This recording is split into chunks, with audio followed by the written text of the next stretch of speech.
Capsu, e nós vamos falar agora sobre a crise do metanol, que é uma coisa que me causa muita estranheza, tá? O pessoal está tratando essas mortes com metanol com um medo muito grande, coisa e tal, mas a verdade é que sempre teve problema de contaminação com metanol. Isso não é uma coisa que mudou de pouco tempo para cá e coisa e tal.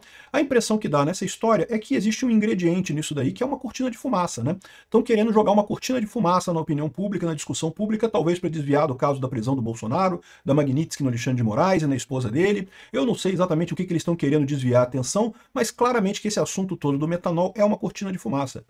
É um absurdo? É lógico que é um absurdo. Realmente é preocupante pra caramba, né? Mas só que sempre existiu isso, sempre teve esse tipo de problema, né? Não é uma coisa que surgiu agora, né?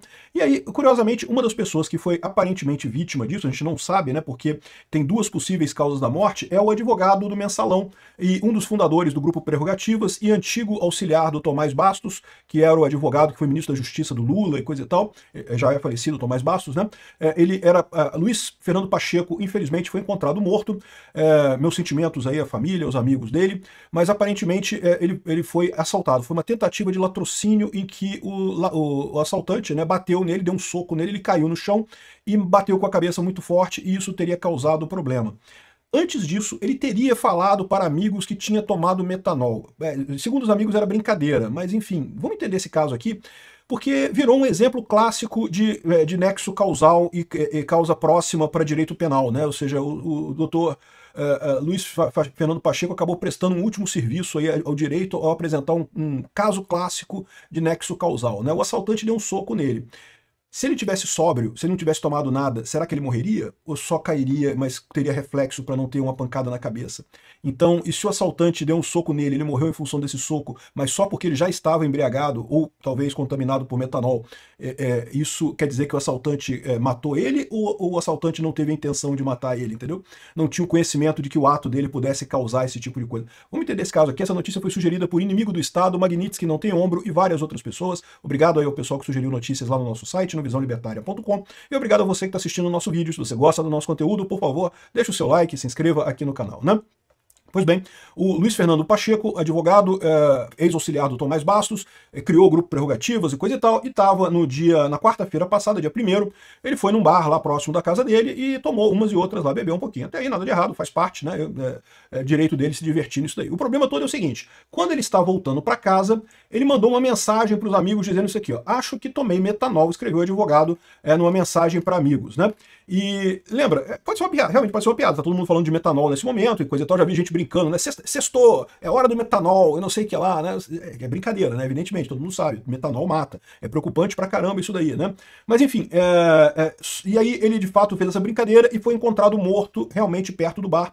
Ou parece que ele foi encontrado ainda ofegante, ainda vivo, mas foi levado para o hospital e não resistiu. O fato é que ele acabou morrendo, né? Infelizmente, né? Aí a gente tem um vídeo, pegaram um vídeo da câmera de segurança que mostra justamente um casal que teria assaltado ele, que teria tomado o celular dele, e aí o cara deu um soco no advogado, o advogado caiu no chão e bateu com a cabeça muito forte, e ali ele ficou. No que ele bateu a cabeça, ele ficou ali mesmo, né? E roubaram tudo dele, pegaram documentos, pegaram carteira, celular, pegaram a coisa toda. E parece que a polícia já pegou o pessoal, tá?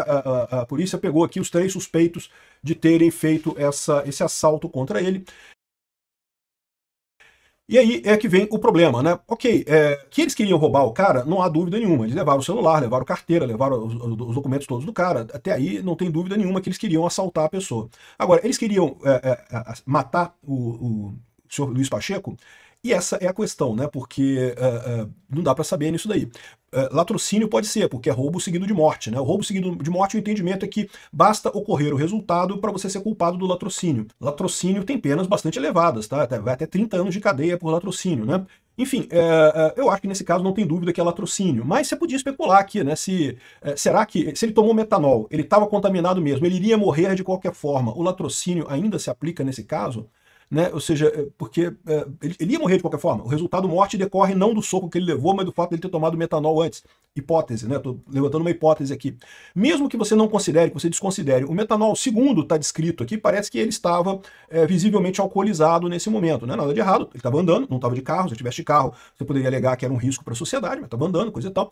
E você sabe que quando você está alcoolizado, você tem reflexos mais lentos, né? E isso pode ser um problema para queda. Dá para ver que no momento que ele leva o soco, eu não posso mostrar a imagem aqui, porque o YouTube não deixa, mas o vídeo está disponível, se você procurar dá para ver o vídeo ali. No momento que ele leva o soco do assaltante, ele cai e cai, desaba, né?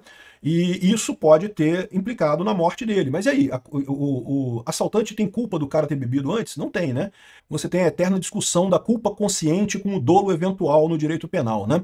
Porque o dolo eventual é que você está agindo de uma forma que você sabe que pode provocar aquele resultado. Então, quando você dá um soco em alguém, essa pessoa cai, você sabe que você pode causar um ferimento sério nele, né? E se o cara está bêbado, você sabe que pode causar a morte dele, porque justamente a pessoa já está sem um equilíbrio e coisa e tal. Então, seria dolo eventual nesse caso. Mas você pode alegar que era culpa consciente. A pessoa, ele deu um soco no cara, mas achando que o cara não iria morrer, que o cara ia só ficar incapacitado no chão ali e ia ser roubado, né? Ele não esperava que o cara fosse morrer, porque você morrer com um soco realmente não é uma coisa comum, né? Assim, existem casos, evidentemente, mas não é uma coisa comum. Você espera a morte no caso de uma faca ou uma arma branca, uma arma de fogo, né? Então, é culpa consciente ou é dolo eventual, né? Então vai ter muita discussão isso daí, com certeza, esse caso aqui do advogado que foi encontrado morto lá em Genópolis, né? De qualquer forma, um caso muito triste. E, bom, eu espero que pelo menos o Lula vai fazer um bom proveito disso, porque, né, os meninos do Lula vão poder tomar uma cervejinha e coisa e tal. O grupo Prerrogativas conseguiu o que queria, né? Excelente resultado para eles, eu tenho certeza. Agora, continua muita gente preocupada com a questão do metanol por aí. E a minha visão dessa história é que estão falando tanto disso justamente porque isso é uma cortina de fumaça, cara. Não tem como ser de outra forma, não tem como ver de outra forma isso, porque não é uma novidade, cara. Eu sempre compro bebida alcoólica destilada em free shop. O meu segredo é esse, eu não compro em supermercado, não compro em depósito, justamente porque eu tenho medo de bebida destilada por conta de contaminação, né? E por que isso? Porque a gente sabe que destilação manual, isso pode gerar problema, né? Destilarias pequenas que você faz a bebida, eles chamam de a cabeça e a cauda, né? Você tem que cortar a cabeça e a cauda da destilação. Geralmente, em grandes plantas de produção de bebida, o processo é contínuo, né? Você vai lá e a coisa fica destilando o tempo todo, né? Destilar é o quê? É você aquecer a garapa, o resto da cana e coisa e tal, para aquilo, o álcool subir, e daí você pega o destilado do outro lado. Mas quando você começa esse processo, o iniciozinho do que sobe é o metanol. Então é por isso que eles chamam que tem que cortar a cabeça. Cortar a cabeça, você começou a fazer destilação, aquela primeira parte que sai é igualzinho. Você olha para aquilo ali, igualzinho pinga, igualzinho álcool, né? Normal, igual o etanol. O metanol e o etanol são muito parecidos realmente, mas você tem que jogar fora, cortar a cabeça fora. E aí você faz o corpo, você usa a destilação mesmo, você, né, faz a destilação da pinga ou do whisky ou do que quer que seja. E aí, no final, você joga fora a cauda também, porque o que é a cauda? Quando no final que aquela batelada já está acabando, só tem resto ali, aí já começa a ter o álcool contaminado com outros tipos de substância, e aí também você corta a cauda da destilação, joga fora também, para não comprometer a qualidade do produto que você está fazendo. É muito importante cortar a cabeça e a cauda na destilação. Mas o problema é o seguinte, a cabeça e a cauda, você olha para ela tá boazinha, ele parece álcool normal, né? E aí surge a expectativa em alguns destiladores, pô, vou usar isso. Usar a cauda é menos mal, porque embora o gosto seja ruim, meio que não tem metanol ali, né? Agora, usar a cabeça é um problemático. E também tem a questão do ponto. Em que ponto você corta a cabeça, né? Se você deixar muito tempo, você vai estar perdendo álcool de boa qualidade no meio do caminho. Se você cortar muito rápido, você está arriscado ainda passar algum metanol no produto que você destilou, né? Então, esse é o problema que você tem com o metanol em destilação manual. Aí você fala, poxa, mas eu comprei um whisky XYZ famoso, não sei o que lá, não é destilação manual. Mas aí que tá, a suspeita que eles estão nesse caso é que havia falsificação de bebida. Eles desbarataram uma rede de pessoas que fazia lavagem de garrafa e falsificação de rótulo. E aí, o rótulo que você pegou é um rótulo, uma bebida cara, uma bebida conhecida e coisa e tal, mas o que está na garrafa, não necessariamente. Aí eles falsificam tudo, fazem uma pinga de botequim, botam um monte de corante e aromatizante para ficar parecido com uísque, ou com gin, ou com o que quer que seja, e bota para vender esse negócio. Às vezes até mistura com um pouco do gin original, um pouco do uísque original, e bota para vender bebida falsificada. Isso sempre teve no Brasil, cara, isso sempre foi muito comum no Brasil.